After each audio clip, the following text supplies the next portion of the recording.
Lu suka sama Aibaso Gelato dan pingin upgrade simplenya ini. Jadi halo dan selamat datang di Aftersound Review. Dan ini adalah review gue untuk Aibaso Kli. Well, kalau lu mau long story short sebenarnya, lu udah pada denger Gelato, lu suka sama itu, lu punya budget lebih, ya go here. Cuman kalau misalnya mau lebih jelas, seperti biasa gue akan breakdown review ini mulai dari build fit, frequency response, suara, dan juga perbandingannya. Oke, secara build quality gue bisa bilang ini sih keren karena dia pakai bahan metal dan terasa lumayan berat, dan juga ketika lu foto ataupun lihat di video ini kelihatan kayak ada semacam cut yang bagus, kayak dipotong dengan baik dan smooth ini.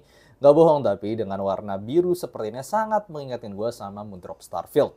Jadi gue ada agak sedikit concern. Mungkin kalau Moondrop Starfield itu kan ada masalah dia ngelotok catnya setelah beberapa lama. Gue berharap di sini enggak, tapi sedikit kekhawatiran aja karena sebelumnya Moondrop pernah begitu. Yes, warna biru sampai ke bagian yang bagian dalamnya seperti ini. Cuma ada bagian merah seperti kayak di vent hole-nya ini untuk bagian kanan. Sedangkan di bagian kirinya itu ada warnanya biru sesuai dengan warna housing-nya. Jadi ini cukup unik. Lalu kemudian untuk nozzle-nya gue rasain terbuat dari aluminium dan juga cukup panjang ya. Jadi mungkin kalau misalnya ear tips kalian yang suka pendek, ini disarankan pakai ear tips yang punya stemnya panjang. Dan yes, ear tips yang bawaannya ini gue perlu sedikit precaution karena ini kan ear tips bawaannya nih. Lihat ya, bagian pinggirnya nih, bagian payungnya ini sangat tipis dan gampang meleot. Sedangkan di nozzle-nya ini cukup panjang dan agak mengecil di bagian stem lehernya sini. Setelah bagian lip di bagian tengahnya sini kan agak mengecil. Jadi ketika gue pakai ini di kuping gue itu setelah masuk kuping gue masukin lagi, itu malah yang terjadi adalah bagian yang kecil ininya ditambah dengan si ear tipsnya malah sedikit meleot, jadi malah nggak ngesil. Ini tipe yang gue nggak terlalu dalam makainya kalau pakai tips ini, itu malah lebih ngesil dibandingkan gue push ke dalam lagi, itu malah jadi nggak ngesil. Ya mungkin sedikit precaution biar kalian nggak salah make. Kalau kalian fitnya nggak tepat, suaranya juga tentu nggak tepat. Secara kabel juga overall ini cukup rapih, dia nggak berasa kaku, dan bagian atasnya ini twisted sedangkan bagian bawahnya braided.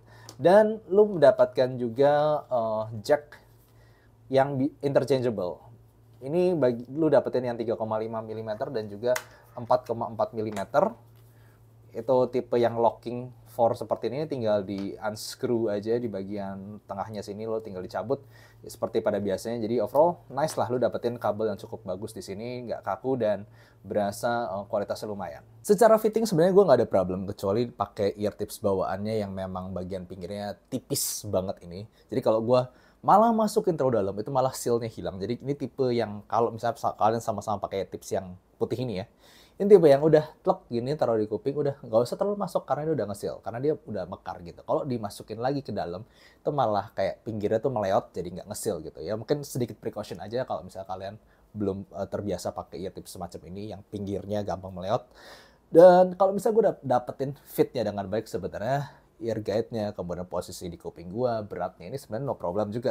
Secara kabel juga berasa nyaman dan nggak terlalu berat ataupun nggak terlalu dan gue nggak berasa microphonic. So ya good, setelah dapetin good fit sih oke-oke aja, gue bisa pakai berjam-jam tanpa komplain.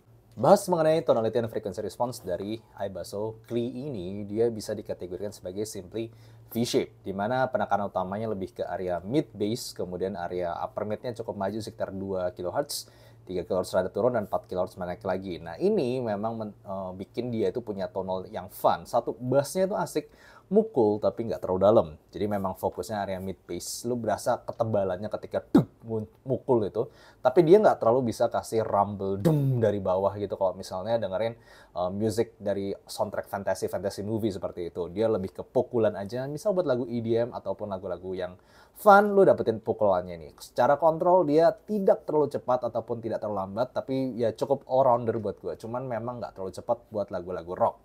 Lalu kemudian untuk area mid range-nya, gue suka di sini. Walaupun pukulannya ini bagus dan hentakannya juga bagus, di sini kerasa mid range-nya itu cukup kayak terpisah dari bass-nya itu. Jadi maksudnya, lu ketika ada bass mukul dan juga vokal nyanyi di saat yang bersamaan, itu nggak ada yang saling nutupin satu sama lain. Walaupun dua-duanya terasa lumayan maju. Jadi di sini kerasa kualitas drivernya itu cukup baik. Lu dengerin vokal nggak ketutupan dengan bass, walaupun di beberapa bagian mereka bisa maju di saat yang bersamaan. Tapi memang harus gua ngomong, ini vokalnya tidak terlalu balance. Masih ada arah sedikit ke area upper mid range, jadi favoring vokal-vokal nada atas. Untuk lagu-lagu semacam kayak Aibaso sih, sorry, dengerin Josh Groban ataupun Il Divo, itu somehow gue masih sedikit agak kurang di area lower mid range. Tapi selain itu sebenarnya untuk banyak lagu, ini upper mid range yang well done gitu. Jadi dia nggak terlalu maju sampai shouty ataupun nggak terlalu kekurangan. Overall, nicely done V-shape aja. Cuman memang treble-nya ini nggak terlalu extended. Dia overall punya presence yang adaan aja. Jadi lu denger simbal nggak bakal berasa mendem, ataupun lu dengerin lagu-lagu yang ada cerces-cecesnya nggak bakal berasa mendem di sini. Tapi juga nggak nyampe ke detail frekuensi tertinggi. Masih ada air frekuensi di atas 10 kHz yang bikin yang tidak terlalu terasa dari Klee ini. Jadi dia ya sih kasarnya dia cukupan aja treble-nya.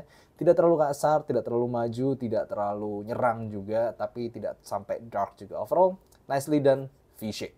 Nah, secara technical, untuk kategori skala technical gue bisa menempatkan ini sedikit di atasnya Chu, tapi nggak sampai level RTT 10. Dia punya clarity yang cukup bagus. Seperti yang gue bilang tadi ya, ketika bass dan vokalnya cukup maju di saat yang bersamaan, dua-duanya bisa kerasa clear. Not-not yang dimainkan entah itu di piano ataupun di instrumen manapun itu masih terasa jelas walaupun bassnya cukup nampol. Cuman memang secara soundstage dia tidak terlalu besar dan tidak terlalu kecil. Ya, adaan lah. Masih berasa kayak bola kecil lah gue bisa bilang. Dia nggak sampai 3D banget, dia nggak sampai megah-megah banget, tapi dia juga nggak berasa sempit. Ya overall secukupnya aja. Sedangkan untuk secara resolusi, dia cukup baik di sekitar harga 1 jutaan. Gue rasa memang levelnya segitu. Cuman bukan class leading juga. Ya intinya ini it's a well done IEM. Dia bukanlah yang terburuk, tapi juga bukan yang terbaik. Tapi secara overall gue bisa bilang dia cukup proper aja.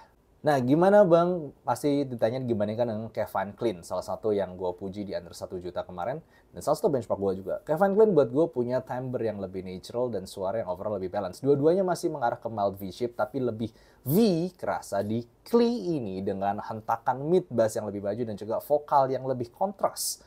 Sedangkan di Kevin Kline itu berasa lebih balance dan juga lebih nyantai overall dengan bass sub-bass yang lebih bisa rumbling juga. Walaupun Kevin Kline masih bisa ganti nozzle menjadi lebih tipis suaranya, tapi tetap aja tidak berasa masih lebih V di Klee ini. Overall, Klee menawarkan tonal yang lebih energik, walaupun mengorbankan sedikit dengan tonal balance itu. Nah, pasti tanya juga, gimana dengan dibandingkan RT Titan? RT Titan definitely harder to drive, it's a planer. Itu planar driver yang masih lebih tight lagi, bassnya lebih cepat, recovery-nya lebih cepat, kemudian vokalnya berasa lebih clear ya. Overall secara resolusi dan detail kejelasan bernada bisa dibilang RT Titan masih di atas Klee ini. Tapi memang RT Titan itu punya suara yang lebih tipis dengan bass yang lebih tight. Di sini kan lebih mukul, kerasa lebih tebal juga di area mid bass ya. Sedangkan RT Titan lebih sub bass fokus dan lebih tight, lebih cepat juga. Dan upper midnya, dengan begitu upper midnya si RT Titan juga lebih terasa daripada Klee ini. Sementara Klee ini ya simply lebih fun aja dengan mid bass punch yang lebih terasa. Overall, dua-duanya V-shape, cuman kalau misalnya kita ngomong resolusi dan detail serta tightness, walaupun dengan bobot nada yang lebih tipis, go with RT Titan. Sedangkan Klee ini lebih ke normal V-shape dengan mid bass lebih tebal. Jadi Indian buat gue, Aibaso Klee ini sebenarnya menyajikan suara yang cukup nostalgic, suara yang rada sebelum Harman Target ataupun neutral with bass boost yang sekarang dipraktekkan di kebanyakan IEM. Ini tipe bassy fun yang rada jadul tapi dilakukan dengan rapih di sini. Jadi dia fokusnya bukan sub bass tapi lebih ke mid bass, jadi pukulannya itu dan juga secara vokal area upper mid range yang nggak fokus di 3 kHz banget, nggak terlalu shouty, dan kemudian untuk treble yang cukup smooth dan nggak terlalu menyerang. Jadi overall yes, kalau misalnya lo simply pingin fun, pingin fit yang enak dan ya suara yang rada beda daripada Harman Target ataupun neutral with bass boost yang kekinian, you can go with this. Ini tipe tetap tuningan yang mungkin bukan lagi hype sekarang. Tapi gue yakin banyak orang yang bakal mengapresiasi tuningan fun seperti ini. Jadi gitu aja. Dan kalau kalian pengen beli sendiri, gue kasih juga link Tokopedia di description di bawah. Thank you for watching and see you next time. Bye-bye.